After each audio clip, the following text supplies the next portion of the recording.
안녕하십니까. 오늘도 강민혁의 강민혁입니다. 오늘은 여러분들에게 저의 어떠한 창피한 면접 경험담을 이야기 드리고자 합니다. 이 이야기를 통해서 여러분들에게 면접장에서는 누구나 실수할 수 있고 또 그러한 부분으로 인해서 여러분들이 지나치게 걱정을 안 하는 게 좋겠다라는 메시지를 전달하고자 저의 과거 경험을 소환해서 여러분들에게 좀 오늘은 제가 여러분들에게 갈굼을 좀 당하는 약간 그런 시간이 좀 될 것 같습니다. 제가 가장 최근에 면접을 봤던 것은 기업체 면접은 아닙니다.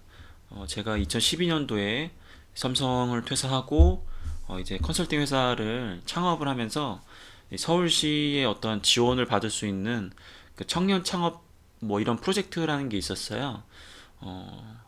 그 당시엔 전 청년이었어요.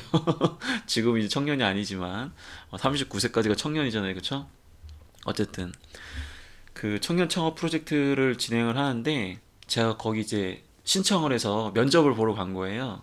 한마디로 그 프로젝트는 그 청년들이 창업도 좀 하고 그 초기의 어려움을 이겨내서 꾸준하게 이 창업 활동을 하면 좋겠다라는 그런 정책의 일환이었기 때문에 제가 거기 지원을 해서 그 어떠한 뭐랄까 그 시의 예산의 어떤 지원을 받을 수 있는 그러한 목적으로 제가 신청을 한 거였거든요.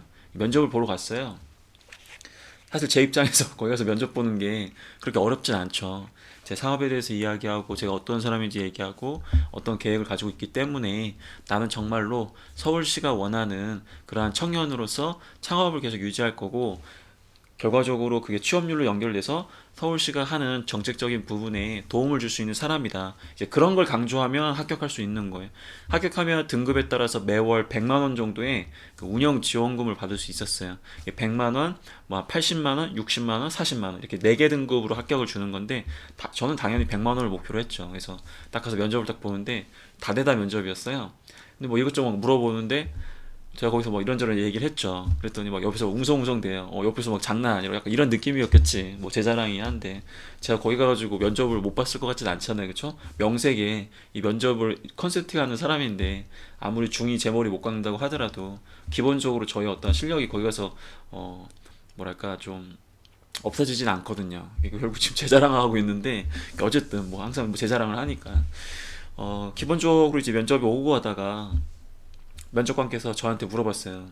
강 대표님은 지금 뭐 굉장히 뭐 대기업 출신이시고 본인의 분야에서 전문성도 있으시고 지금 또 성과도 있으시기 때문에 뭐 굳이 이렇게 뭐랄까 지원을 안 받으셔도 잘할 것 같다 했더니 제가 아닙니다. 면접관님 제가 많이 부족하고 그 지원이 좀 있어야 좀 앞으로도 더 열심히 할 수 있기 때문에 뭐 이런 부분 되게 간절히 필요합니다. 이렇게 또 썰을 풀었어요. 막 이렇게 해서 막 이렇게 막 아부했죠. 막 저 필요하다고 막 제발 좀 저 좀 뽑아주라고 간절하게 이렇게 했는데 중간에 이제 이런 얘기가 있었어요. 자, 이제부터 핵심입니다. 면접관이 저한테 그때 제가 1인 기업이었거든요. 그렇기 때문에 이 많은 업무 지금 보니까 매출도 굉장히 많고 이거 혼자서 어떻게 다 하냐 너무 힘들 것 같다 해서 제가 그렇지 않아도 인턴들을 뽑아가지고 지금 운영을 좀 할 예정이다 이렇게 했더니 면접관께서 인턴? 아니 1인 기업에서 어떻게 인턴을 채용하죠? 5인 미만 사업장은 인턴을 뽑을 수가 없는데 이렇게 얘기한 거예요. 순간 제가 되게 당황했어요. 왜냐하면 난 그런 생각도 없었고 솔직히 말씀드리면 그걸 그 당시에 그렇게 몰랐었어요. 왜냐하면 저도 항상 대기업만 다녔고 항상 인턴은 그냥 뽑을 수 있는 거라고 생각을 해서 당연한 거라고 생각을 했거든요. 너무 부끄러운 거야. 근데 어쨌든 받아쳐야 되잖아요. 그래서 바로 얘기를 들었죠. 어떻게? 면접관님, 보통 뭐 기간제 근로자라든지 이런 아르바이트라고 표현하는 게 좋은데 이렇게 인턴이라고 이야기하는 게 좀 더 받아들이시는 분들도 받아들이시고 쉽게 이해하실 수 있으실 것 같아서 거기에 맞춰서 말씀을 드렸는데 면접관님 말씀처럼 5인 이상 사업장부터 인턴을 채용할 수 있기 때문에 제가 그런 부분에 맞춰서 이렇게 진행할 계획입니다. 이렇게 말씀을 좀 드렸거든요. 근데 옆에서 막, 이 사람 막 대단하다고 막 난리도 아니야. 저도 나름 역시 나 아직 죽지 않았구만 이렇게 하면서 혼자 막 의기양양한 거지. 역시 나는 뭐 어떠한 질문에도 다 받아칠 수 있고 바로바로 얘기할 수 있고 면접 자판기고 나는 뭐 최고다 뭐 이렇게 해가지고 면접을 다 끝나고 집에 이제 운전하고 가는데 느낌이 계속 좋진 않았어요. 제가 그냥 약간 내가 너무 자만해가지고 좀 간절하게 준비도 안 해고 그냥 와가지고 대충 그냥 면접 보고 한 거 아닌가 약간 그런 생각도 좀 들었는데 근데 그것도 그건데 제가 왜 창피했냐면 아까 그 면접관이 그 인턴 얘기 했잖아요. 그 5인 이하 사업장에서 인턴 뽑지 못하는데 이렇게 얘기했잖아요. 그때 아까 제가 얘기했던 답변 있죠? 그게 너무 창피한 거예요. 너무 진짜 말 그대로 지금 생각해도 진짜 너무 부끄러워가지고 어디 숨고 싶어요. 그러니까 예를 들면 이런 거지. 그 답변이 정말 최악의 답변이었거든요. 근데 저는 그걸 되게 좋은 답변이라고 생각을 해가지고 거기다 또 막 썰을 풀어낸 거야. 이게 지금 생각해도 되게 창피한데 어쨌든 면접이라는 것은 상대방이 원하는 걸 주는 거거든요. 내가 뛰어나든 뛰어나지 않든 그런 건 중요한 게 아니에요. 물론 기본적으로 면접은 좋은 모습을 보여주는 건 맞는데 그 면접에서 면접관들이 보고자 하는 부분을 정확하게 보여주는 게 가장 중요한 면접인데 면접관이 예를 들어서 우리 그 인턴 그런데 어떻게 하느냐 이렇게 했을 때 제가 차라리 그때 아예 그랬나요? 제가 그런 걸 몰랐습니다. 면접관이 보십시오. 저 이런 것도 모르는 사람이라서 지금 정부에서 이번 정책적으로 저를 지원해주지 않으시면 이런 것도 챙기지 못하면서 제가 사업을 어떻게 운영할 수 있겠습니까? 이거 도와주셔야 됩니다. 이렇게 얘기했었어야 되는데 제가 그저 그냥 무조건 물어보면 거기에 대응하려고 어떻게든 막 반응하려고 해가지고 대응하고 좋은 얘기 하려고 포장하려고 이렇게 하니까 이게 굉장히 최악의 답변이었던 거죠. 때로는 저에 대해서 굉장히 부족한 부분을 숨김없이 보여주는 것도 굉장히 좋은 방법이에요. 근데 여러분들 이제 면접장에서 저처럼 아무래도 뭔가를 물어보면 좋은 모습만 보여줘야 될 것 같아서 과장되게 진짜 말 그대로 아닌데 그런 것처럼 그런데 아닌 것처럼 이런 식으로 이야기를 많이 하시거든요. 그렇게 이야기할 때도 있지만 결과적으로 면접관이 정말 보고 싶은 그러한 분야라고 한다면 과감하게 여러분들의 어떤 부족한 부분이라고 하더라도 그게 과연 면접관이 정말 원하는 모습이라면 보여줄 수 있으셔야 된다라는 거죠. 어떠신가요, 여러분들?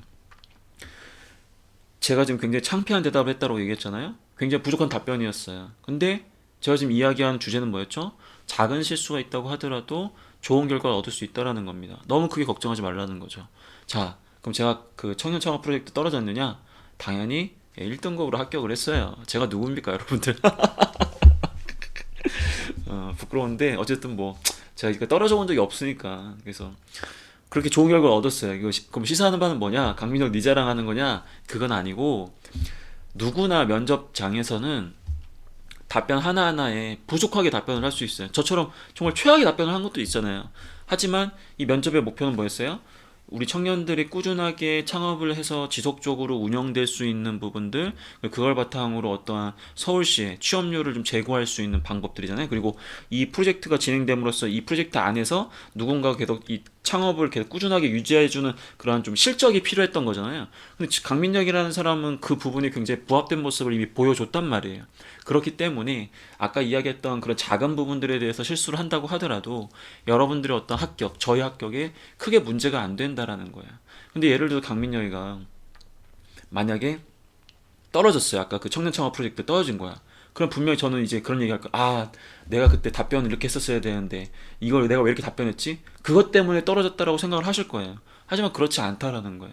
정말 중요한 건 다른 거에 있는데 우리 지원자 여러분들은 면접이 끝나고 혹은 면접을 준비하시기 전에 정말 그 면접의 핵심이라고 할 수 있는 부분들을 생각하시기보다도 자극적이고 정말 눈에 띄고 뭔가 그런 부분에 있어서 고민도 많이 하시고 걱정도 많이 하시고 면접이 끝나고 나서도 자꾸 그런 부분에 후회를 하시는데 개선하는 모습은 너무나 좋지만 여러분들이 힘을 줘야 될 때는 다른 곳에 있다라는 것을 절대 잊어서는 안 됩니다. 그래서 제가 이 영상을 통해서 여러분들에게 면접을 준비할 때 내가 좀 모르는 질문 있을 수 있어요. 그리고 내가 면접을 가서도 내가 모르는 질문 좀 있을 수 있고 때로는 답변을 좀 다르게 하고 아쉽게 얘기할 수 있어요. 하지만 그게 여러분들의 어떠한 20 몇 년 동안 30 몇 년 동안 쌓아왔던 그 진정성과 강점을 훼손하는 그러한 정도 수준의 그런 부분은 아니기 때문에 너무 여러분들이 크게 부담을 갖지 마시고 항상 얘기하지만 질문의 범위를 좀 더 합격을 할 수 있는 그러한 요소에 맞추셔가지고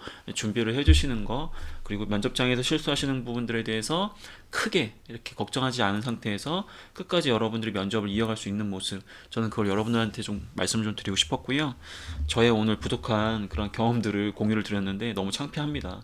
그때 거기다가 돼가지고 그냥 그저 뭐 자랑해 보려고 이렇게 했던 모습들이 참 너무나 부족했었는데 하지만 본질은 내가 합격해야 되는 그런 이유를 명확하게 보여줬고 그런 게 또 중요하다라는 거여서 여러분들도 제 교훈을 잘 이렇게 활용하셔가지고 더 좋은 모습으로 면접에서 좋은 결과 있었으면 좋겠습니다. 그래서 실수하는 거 두려워하지 말고 여러분들의 본질적인 측면에 좀 더 집중해라 라고 말씀을 드리고 오늘 영상을 마무리하도록 하겠습니다. 이제 여러분들이 저보다 더 저의 구호를 잘 외쳐주시는 것 같아서 너무나 뿌듯합니다. 늘 얘기하는 것처럼 구독은 사랑이고 그 다음에 이 좋아요는 실천, 그리고 댓글은 봉사인데 하나 더 늘었으면 좋을 것 같아요. 주변 사람들에게 널리 전파하면 그건 헌신이다. 봉사를 넘어서, 저에 대한 봉사를 넘어서 이제 헌신 단계까지 들어갈 수 있는 분들이 지금 굉장히 댓글로 많이 보이고 있거든요. 굉장히 감사함을 제가 갖고 있습니다. 그래서 좀 더 구독자들 많아지고 더 제가 이쪽에 좀 집중해서 라이브 방송도 좀 많이 할 수 있었으면 좋을 것 같습니다. 저도 지금 목이 굉장히 맛이 갔고요. 여러분들도 특히 지금 환절기다, 지금 뭐 미세먼지 장난 아니에요. 지금 목 관리 정말 중요하기 때문에 작은 부분도 잘 챙기시면서, 건강 챙기시면서 잘 준비하셔가지고 얼마 남지 않은 면접들 꼭 이겨낼 수 있었으면 좋겠습니다.